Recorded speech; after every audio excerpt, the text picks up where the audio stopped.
Welcome back to Knowing the Truth with Pastor Kevin Boling. Information regarding the resources referenced on today's program can be found at www.knowingthetruth.org. Now, here to continue with today's program is Pastor Kevin Boling. Hey, welcome back into the second half of the Knowing the Truth radio broadcast. Enjoyed our conversation there with Sophia Lee from World Magazine about what goes into your mouth and about eating to the glory of God. How should we eat? When does what we eat become an idol? And so forth. You can check out her article again out there at worldmag.com. That's www.worldmagazine.com or worldmag.com, I think it is. And you can go out there and check it out. Hey, by the way, World Mag would make a great Christmas gift. They really have done a great job on putting together a great magazine. It's very colorful. It's very well written. The content of the articles is very interesting. They really just continue to improve the quality of that magazine each and every issue that comes out. It comes out bi-monthly. And so I should say bi-weekly, I guess twice a month. Let me put it that way. Whichever one those is. It comes out twice a month. And so they do a great job. And there's a lot online now that goes along with it. They do conferences and so forth. So anyways, you can check it out there. Speaking about doing a great job on a number of different topics, the folks out there at the Discovery Institute in Seattle do a great job as well. And specifically on the subject of intelligent design.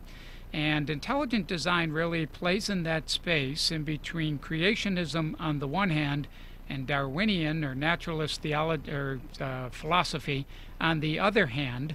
And so it's saying that the evidence is pointing to or consistent with that there is a designer, and that we shouldn't dismiss that evidence simply because the evidence is pointing there to a designer. So they've done an excellent job. And we've had a number of folks on for over the years from Discovery Institute, including Dr. Stephen Meyer's been on speaking with us a number of times and so forth. Well, just yesterday they released a brand new documentary about C.S. Lewis. And why this is being released now is a lot of people don't know that this Friday is actually the 50th anniversary of the death of C.S. Lewis. Now, his death, of course, was overshadowed because that same day was the day that JFK was assassinated in Dallas. And so obviously that was taking the headlines across the country, and a lot of people didn't even realize that that happened to be the same day that C.S. Lewis died as well. Well, this new Discovery Institute documentary talks about C.S. Lewis and the subject of intelligent design. And one of the people that was involved in that documentary is John West. John, welcome to the Knowing the Truth radio broadcast. Kevin, thank you for having me. John, tell us a little bit about this, maybe a little bit about C.S. Lewis. Did I state everything correctly there? And then a little bit about this particular documentary as well. Oh, yeah, sure. Well, C.S. Lewis is probably one of the most beloved Christian writers of the past century. It's been reported that his books like The Chronicles of Narnia, Screwtape Letters, Mere Christianity have sold more than 200 million copies. He was featured, part of his life story in a basically changed version was featured several years ago in a Hollywood film called Shadowlands. And so, yes, he did die this Friday, and on Friday at Westminster Abbey in London, he's going to be memorialized in what's called Poets' Corner, which where they've, alongside such greats as William Shakespeare, Jane Austen, and Chaucer and Dickens and many others, he's going to get his own little memorial plaque. So, you know, he is important, and I think especially actually even more powerful and more read in America than in England, and I think beloved for the reason that he really stood up for truth and Orthodox Christianity in a very winsome, both rational and imaginative way. So how we got involved in this project is, you know, not so many people, or not enough people, I think, know of his real personal story from atheism to Christianity, and part of that was his struggle of what he called the argument from undesign, which is when you look around in the world, you know, the world as it exists now, there is a lot of design, but things break down. There's a lot of suffering. There's cruelty. There's pain. Of course, some people who know his story know that his mother died of cancer when he was very young, and that was traumatic. But also, he served on the front lines of World War I. And that was very traumatic and nightmarish. And out of that, in fact, at that time when he was atheist, he wrote a number of poems, including one called Satan Speaks, where he actually gives a very grim view of nature and says if you look around things, if anything, it would be demonic. It's so awful. And the story of how he changed from that view to really think that there is evidence of genuine design and purpose, and of course went on beyond that to embrace Jesus and to embrace Christ, is a fascinating story. So we tell the part from, how did he get from the argument from undesigned as an atheist post-World War I and to this idea that nature does display evidence of design. And so that's sort of what the story, it's only 17 minutes long. It's easy to watch, and I'd encourage, and it's inspired by this book that I edited last year called The Magician's Twin that explored Lewis's views on science. We're actually showing the video right now out on sermonaudio.com. The radio broadcast is being live webcast is produced at the exact same time simultaneously out on sermonaudio.com/knowing the truth. And while we're speaking, the video from that documentary is playing out there in one of the windows as well. And as I watch it, there is quite a bit in the beginning where he looks at the reality of life and a lot of the things that we see in this world that many people would find very disturbing. I see there was a lion on there that had was enjoying its kill. There were skulls that were there from some dead animals. There was war scenes and so forth.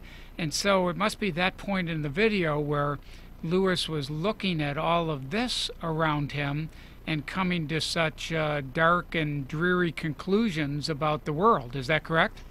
That's right. And during that time, if people watch it, they'll actually hear part of a poem that Lewis wrote as an atheist right after, and actually during and after World War I, he wrote this poem, and it really gives an insight into his thinking at the time and his struggles. It's almost a little bit like an Ecclesiastes or something, where he's taking a look around the world, and when you look at the world under the sun without taking God into any aspect of it whatsoever, it's a very dark and disturbing place to be, and that seems to be what Lewis is writing about there. It was, but what's also really intriguing is the way God opened his mind even before he became a Christian. Part of his journey to that was seeing the other side. So, for example, even when he saw all the evil in the world, he still saw incredible beauty. And to try to deal with that, well, if things just were the product of blind matter and motion, where does beauty come from as something real? Because I know in my heart, and I see it and appreciate that there's something real there that's just astounding beauty. Where does that come from? And so that was one of the glimmers that began to point him, even while he was an atheist, to, well, there must be something more. Then morality. I think, he was a great writer later in life on how everyone has access to a certain basic moral law. Even though we're sinful, we have some basic moral ideas written on our hearts. And his point was that he realized as an atheist that if he really thought that the world was just blind matter and motion, on what grounds did he have to say that things were evil? Why should he be upset? If that's just the way it is, how can he cry against the universe and say this is unjust or evil, or that I'm upset that about the death and the pain and the suffering? Because that's just the way it is. And so, if you really believe that morality is something real, it doesn't fit with the materialist worldview. You actually have to have a more transcendent understanding of morality that goes beyond just blind matter and motion in order to criticize. Even to come up with what he says is the argument for undesigned, to actually be troubled by the evil, you actually have to believe that there is some real moral law that actually is transcendent. Right. And that also again began to point him, even as an atheist, to this materialism doesn't quite make it. Maybe there does need to be a transcendent cause and intelligent designer. And then our reason itself if it's just blind matter in motion, why should we have any confidence in Darwinism or anything else, which is the product of our reason? And so, again, he thought that this materialist view ended up being almost self-contradictory, and that pointed him to, well, then there must be some basis. And then the final argument, which really pointed him towards intelligent design, which was something he got, oddly enough, from Platonic and medieval philosophy, is a very basic truth, which is an effect cannot be greater than its initial cause. And so if we have things like that are incredibly complex, like human beings, or we have human reason or morality, then the ultimate cause of that can't be something less than it. I mean, so if we actually think we really do have minds, the ultimate cause of it can't just be mindless, or else you're actually saying that there really is no cause and effect. If you're actually saying that things come out of nothing. Now, I know Christians believe that God created everything out of nothing, but actually, accurately, even that isn't creation out of nothing, because the belief is that God Himself existed. Exactly. So it actually, there was something. Yes. I mean, the material world was created out of nothing, but there actually was something. If you actually literally believed that there was nothing, then nothing's going to come from nothing. Yeah. I mean, exactly. And so when Lewis appreciated that, he thought, well, that means that if it was just seeing all the other good things around and the incredible beauty and complexity required an intelligent designer. You know, when you were talking about the materialist or the Darwinist, and in this case, as we're zeroing down a little bit further, but where they look at things that are taking place in the world and they're bothered by it, one question that we should ask them is, why does that bother you? You know, as you were just articulating, we should start with that question. You're saying that you're troubled by what you see taking place and that you can't believe in God because we live in this type of a world. Why does it even bother you that is taking place? According to your scheme of things, this is just the survival of the fittest. This is the way it should go. So I find them borrowing a lot of capital, taking the language that is more in a Christian worldview, or at least in an intelligent design worldview, and then hijacking that language and bringing it into their discussions when they don't really have a framework for that. Is that correct? You're exactly right, and that was one of the key things that when Lewis saw that, he realized that his materialism really didn't add up. I mean, you're right. It's only if you believe in God or something like God that pain and evil and suffering becomes a problem. Then it entitles you to ask, well, why are things messed up? If it's just blind matter in motion, well, that's the way it is. So who are you to scream against the universe? That's just the way it is. Right. But if you have a belief in a beneficent creator, then you begin to understand this isn't the way that he would have wanted it, and so then it becomes a question that becomes troubling you. But if you just believe in blind matter in motion, why should you be upset? You're exactly right. John, there seems to be a problem, though, that sometimes the neo-Darwinists, they actually claim Lewis as one of their own. Are they just reaching back into his atheistic days and claiming those statements but not following all the way through? Well, I also think they're trafficking in confusion. The word evolution means everything from just change over time, small little changes, to everything comes from one common ancestor, and then the really uniquely Darwinian form of evolution, which is its own unguided process of just selection, survival of the fittest based on these random variations.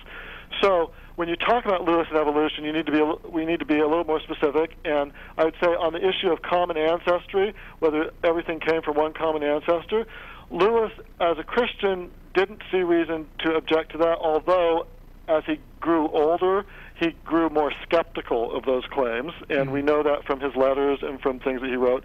But on the issue of whether it was an unguided process of natural selection acting on random variations, even before he was a Christian, actually when he was recovering from his wounds during World War I in a hospital, he read a book called Creative Evolution by a French Nobel laureate that really basically made him think that the Darwinian case for evolution as an unguided process was based on natural selection was just poppycock. And in fact, in 1925, the same year as the Scopes trial in the United States, he wrote, while he was still an atheist, he wrote a letter to his father where he said that he was thankful for, he came to basically the idea that Darwinism, that Darwin and Spencer, the two big proponents of evolution from the late 19th century, really were built on sand, on gigantic assumptions.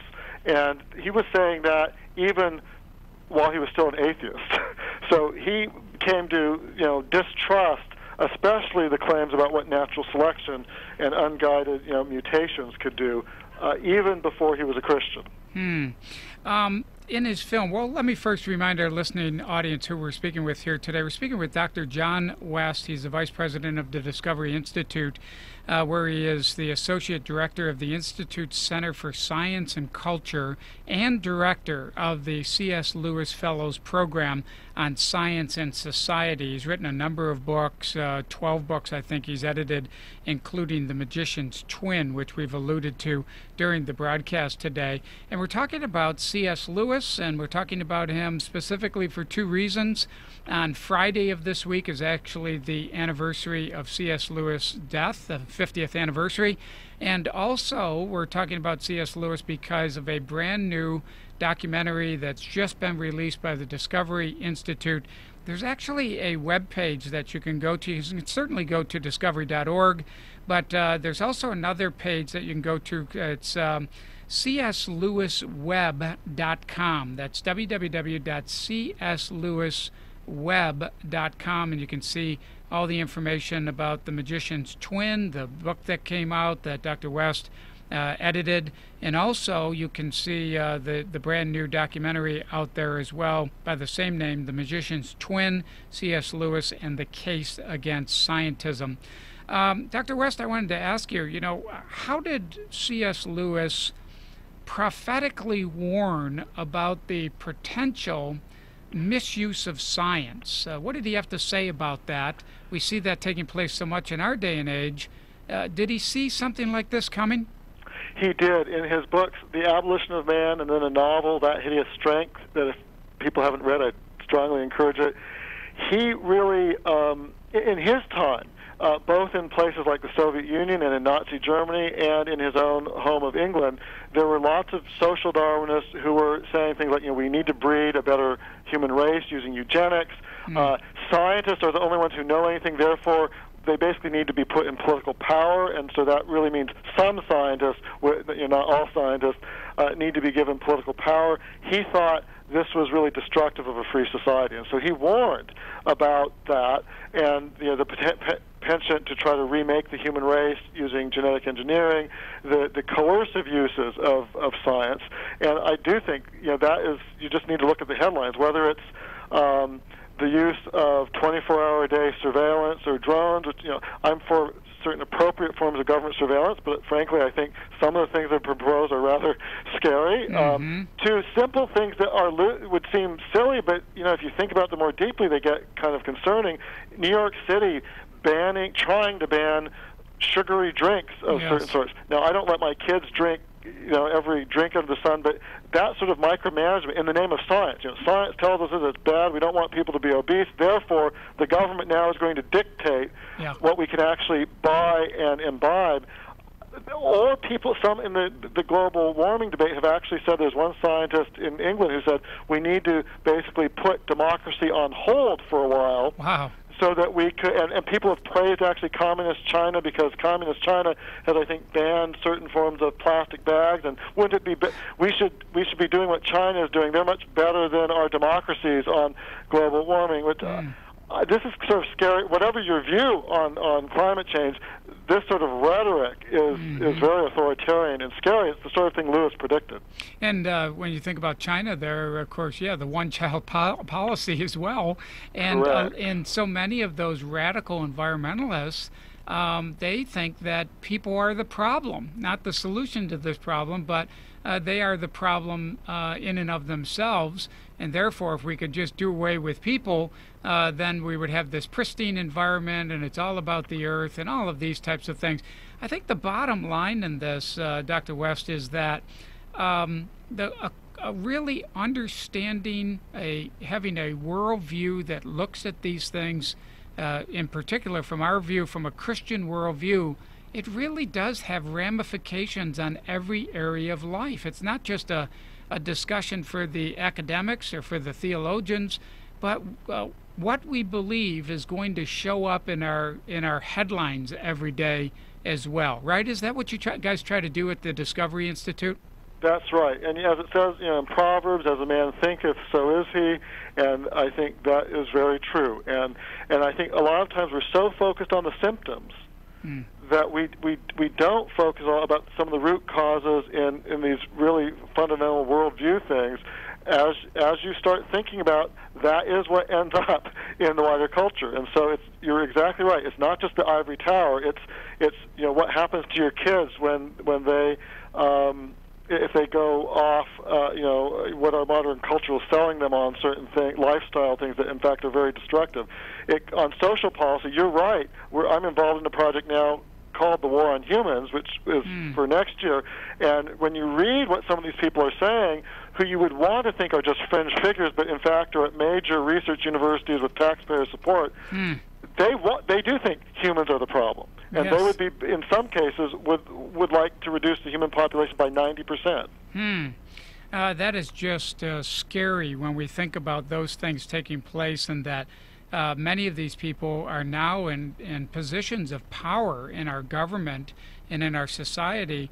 That gets very scary. I did the interview there with, his name's escaping me, but a rat is a pig, is a dog, is a boy. Oh, yes, Wesley Smith. Wesley Smith, right. And that statement is that there's no different value between a pig or a dog and a boy, that each of them are on the same plane, and there's no inherent greater value in a human being than there is in an animal. Now, when you get people thinking this way, no wonder why that they can inflict such pain and horrible atrocities on fellow human beings.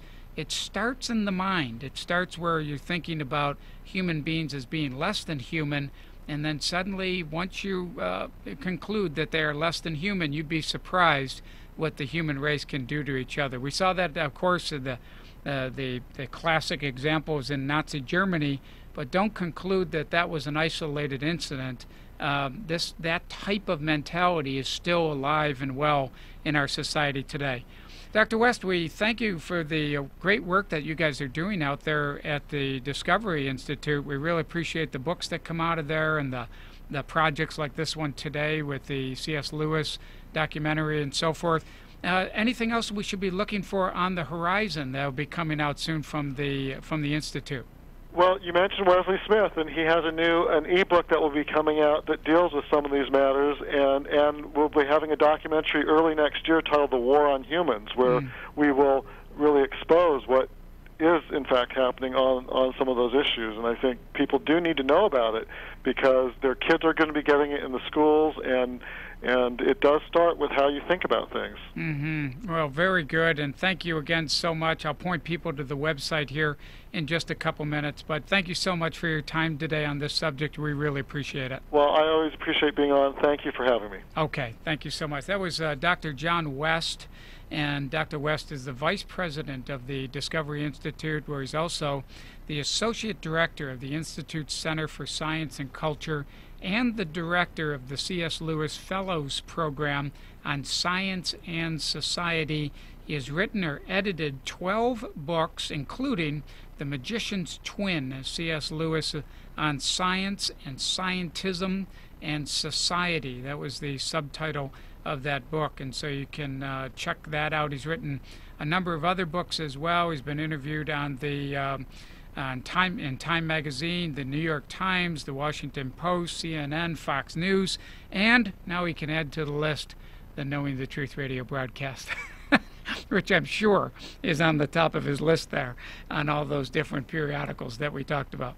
They're located out there in Seattle, Washington. Love to someday when I get back out there again. My son-in-law's family lives out there on Bainbridge Island outside of Seattle. Someday when I get back out there to visit them, I'd love to get over to there and do some interviews in person with some of the folks there at the Discovery Institute. But you can go out to their website in order to find out more about the books that we were talking about today and about all of the things that they offer. Their website is www.discovery, www.discovery.org.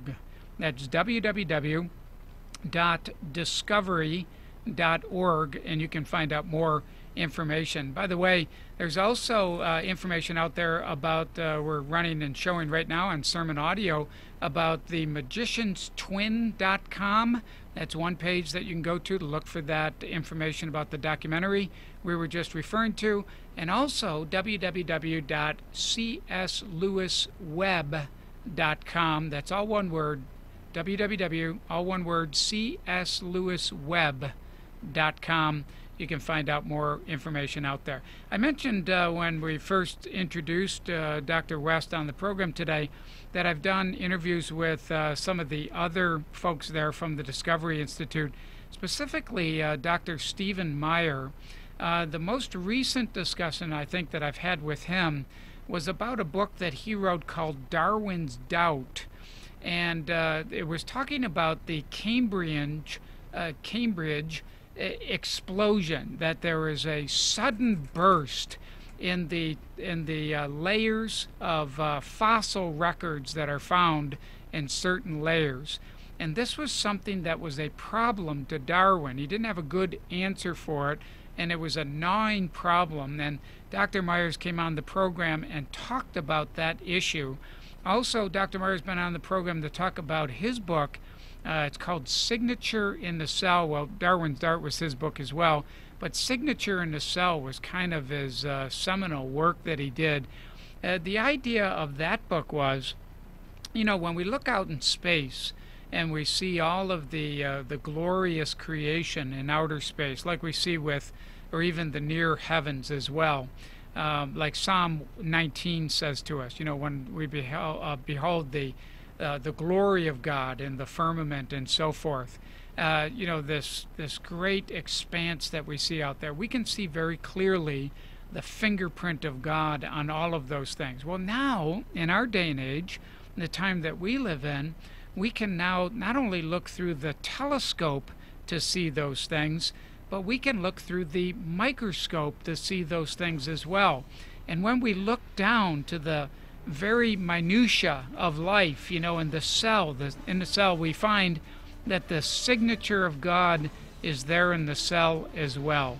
We see all this tremendous amount of complexity that we find at that level as well, and we say, hey, this could only have been put together not by random chance, not by, you know, just mutations that take place on their own, but this could only have taken place by the hand of a designer.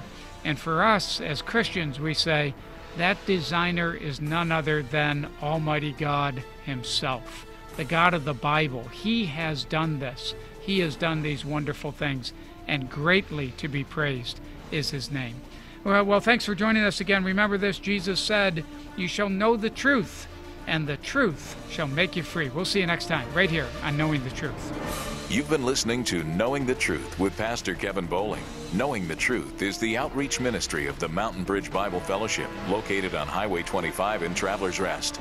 For more information about the church and radio ministry, visit us on the web at knowingthetruth.org. The opinions expressed on today's program are those of the announcers, their guests, and callers, and do not necessarily represent those of the staff and management of his radio network, the Radio Training Network, or Clear Channel Communications.